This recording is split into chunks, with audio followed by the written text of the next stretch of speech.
कभी सोचा है कि एक स्ट्रॉबेरी को बिना सड़े गले सालों तक कैसे रखा जा सकता है, या फिर कोई वैक्सीन दुनिया के दूरदराज के कोनों तक कैसे पहुंच पाती है?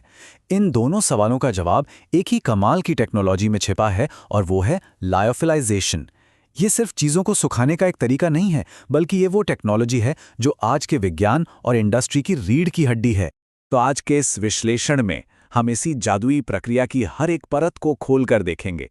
हम समझेंगे कि कैसे पानी ठोस से सीधे गैस बन जाता है।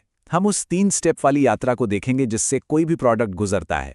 और हम उस मशीन के अंदर भी झांकेंगे जो ये सब मुमकिन बनाती है, और देखेंगे कि ये तकनीक हमारी दुनिया को कैसे बदल रही है। तो चलिए इस फैसिनेटिंग साइंस को समझना शुरू करते हैं। देखिए, इस पूरी प्रक्रिया को समझने की चाबी 2 बहुत ही बुनियादी वैज्ञानिक कॉन्सेप्ट्स में छिपी है। एक बार ये दोनों समझ आ गए तो बाकी सब कुछ अपने आप साफ हो जाएगा। तो लायोफिलाइजेशन को ऐसे समझ सकते हैं कि ये किसी चीज से नमी को बाहर निकालने का सबसे नाजुक और सबसे जेंटल तरीका है। जरा सोचिए, अगर किसी फूल को सुखाना हो लेकिन हम चाहते हैं कि उसका आकार और रंग बिल्कुल वैसा का वैसा ही रहे, लायोफिलाइजेशन ठीक यही करता है, लेकिन मॉलिक्यूलर लेवल पर, बिना प्रोडक्ट की बनावट को कोई नुकसान पहुंचाए। और यहीं पर असली जादू होता है, सब्लिमेशन। ये विज्ञान का एक छोटा सा चमत्कार है सही में। आमतौर पर क्या होता है, बर्फ पिघलकर पानी बनती है और फिर वो पानी भाप बनता है। लेकिन सब्लिमेशन में हम बीच के लिक्विड वाले फेज को पूरी तरह से हटा देते हैं। मतलब बर्फ सीधे गैस में बदल जाती है। और ये इतना ज़रूरी इसलिए है क्योंकि यही वो तरीका है जिससे प्रोडक्ट की नाजुक बनावट को नुकसान पहुंचाए बिना पानी को हटाया जा सकता है। तो सवाल ये है कि ये प्रक्रिया काम कैसे करती है। असल में ये एक बहुत ही सावधानी से कंट्रोल की गई 3 स्टेप की यात्रा है जो किसी भी नाजुक पानी से भरी चीज को एक हल्के, स्थिर और लंबे समय तक चलने वाले प्रोडक्ट में बदल देती है।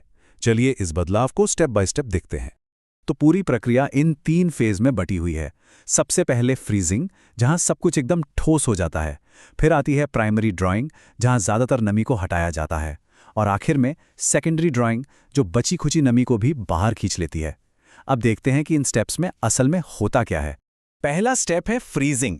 इसमें प्रोडक्ट के अंदर के पानी को पूरी तरह से जमाकर बर्फ के क्रिस्टल्स में बदल दिया जाता है।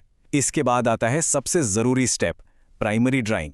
यहां हम दबाव को इतना कम कर देते हैं कि ये लगभग स्पेस के वैक्यूम जैसा हो जाता है। अब इस कम दबाव वाले माहौल में जब हम थोड़ी सी गर्मी देते हैं तो बर्फ के मॉलिक्यूल्स इतने एक्साइटेड हो जाते हैं कि वो लिक्विड बने बिना ही सीधे उड़ जाते हैं। और आखिर में सेकेंडरी ड्राइंग में तापमान थोड़ा और बढ़ाकर उन जिद्दी पानी के मॉलिक्यूल्स को भी हटा दिया जाता है जो सतह से चिपके रह जाते हैं। लेकिन ये सब इतनी सटीकता से होता कहाँ है? इसके लिए एक खास मशीन की जरूरत होती है जिसे लायोफिलाइजर या फ्रीज ड्रायर कहते हैं।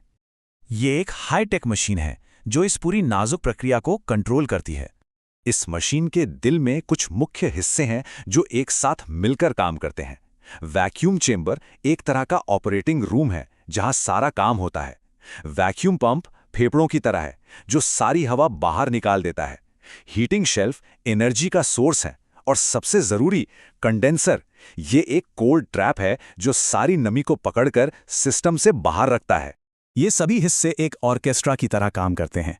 वैक्यूम पंप चैम्बर में वैक्यूम बनाता है। हीटिंग शेल्फ धीरे धीरे एनर्जी देते हैं ताकि बर्फ भाप बन सके।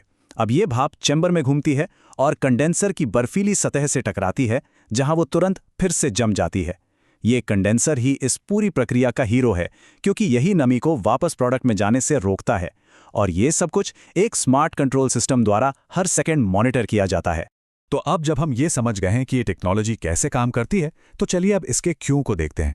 ये इतनी ज़रूरी क्यों है कि ये स्पेस मिशन से लेकर हमारे किचन तक हर जगह मौजूद है। इसके इस्तेमाल के बारे में जानकर हैरानी हो सकती है। ये टेक्नोलॉजी किसी एक इंडस्ट्री तक सीमित नहीं है। दवा बनाने वाली कंपनियों से लेकर बड़ी बड़ी फूड प्रोसेसिंग यूनिट्स तक और अत्याधुनिक बायोटेक लैब्स से लेकर रिसर्च इंस्टीट्यूट्स तक, लायोफिलाइजेशन एक बहुत ज़रूरी टूल बन चुका है। इसका सबसे गहरा असर शायद दवा के क्षेत्र में है। यह सिर्फ सुविधा की बात नहीं, बल्कि जिंदगियां बचाने की बात है। कई आधुनिक दवाएं, खासकर टीके और बायोलॉजिक्स, लिक्विड फॉर्म में बहुत ही अस्थिर होती हैं। लायोफिलाइजेशन उन्हें एक स्थिर पाउडर में बदलकर ग्लोबल हेल्थ में एक क्रांति ले आता है, जिससे उन्हें दुनिया के किसी भी कोने में बिना फ्रिज के पहुंचाया जा सकता है। और हाँ, फूड इंडस्ट्री में तो इसका असर हम सबने देखा ही है। चाहे वो सुबह की इंस्टेंट कॉफ़ी हो, नाश्ते में खाए जाने वाले फ्रीज ड्राइड फल हों या फिर ट्रैकिंग पर ले जाने वाला हल्का खाना, ये भोजन के पोषक तत्वों और स्वाद को बनाए रखता है और उसकी शेल्फ लाइफ को महीनों से बढ़ाकर सालों तक कर देता है। जाहिर है, हर पावरफुल टेक्नोलॉजी की तरह लायोफिलाइजेशन के भी अपने फायदे और कुछ चुनौतियां हैं। तो चलिए एक ईमानदार नज़र डालते हैं कि इस प्रक्रिया में क्या-क्या दांव पर लगा होता है। इसके फायदे तो बेजोड़ हैं। ये तो जैसे समय को ही रोक देता है। ये एक स्ट्रॉबेरी के स्वाद, रंग और पोषण को सालों तक के लिए वैसे ही बचाकर रख सकता है जैसे उसे अभी-अभी तोड़ा गया हो। प्रोडक्ट रूम टेम्परेचर पर स्थिर हो जाता है, जिसका मतलब है कि महंगी कोल्ड चेन की कोई ज़रूरत नहीं, और जब ज़रूरत हो तो बस पानी मिलाइए और वो लगभग अपनी असली हालत में वापस आ जाता है। लेकिन ये जादू सस्ता नहीं है। लायोफिलाइजर मशीनें बहुत महंगी होती हैं। इस प्रक्रिया में बहुत ज़्यादा एनर्जी लगती है, क्योंकि फ्रीजिंग और वैक्यूम दोनों को बनाए रखना पड़ता है, और ये एक धीमी प्रक्रिया है। एक बैच को पूरा होने में 1 से 2 दिन तक लग सकते हैं, जो इसे बड़े पैमाने पर प्रोडक्शन के लिए एक चुनौती बनाता है। लेकिन विज्ञान कभी रुकता नहीं है। आज स्मार्ट टेक्नोलॉजी इन चुनौतियों को दूर कर रही है। ऑटोमेशन और सेंसर प्रक्रिया को और भी सटीक बना रहे हैं। एनर्जी बचाने वाली नई तकनीकें इसे सस्ता बना रही हैं, और छोटे मॉड्यूलर डिज़ाइन इसे छोटे बिजनेस की पहुंच में भी ला रहे हैं। ये शक्तिशाली तकनीक अब और भी ज्यादा कुशल और सुलभ बन रही है। तो कुल मिलाकर लायोफिलाइजेशन सिर्फ नमी हटाने से कहीं ज्यादा है। ये संभावनाओं को संरक्षित करने के बारे में है। ये हमें उन सीमाओं को पार करने में मदद करता है जो प्रकृति हम पर लगाती है। ये हमें भोजन को अंतरिक्ष तक ले जाने और जीवन बचाने वाली दवाओं को हर इंसान तक पहुंचाने की शक्ति देता है। और ये हमें ये पूछने पर मजबूर करता है, अगर हम भोजन और दवा को इस तरह संरक्षित कर सकते हैं, तो कल हम और कौन सी असंभव चीज को संभव बना पाएंगे।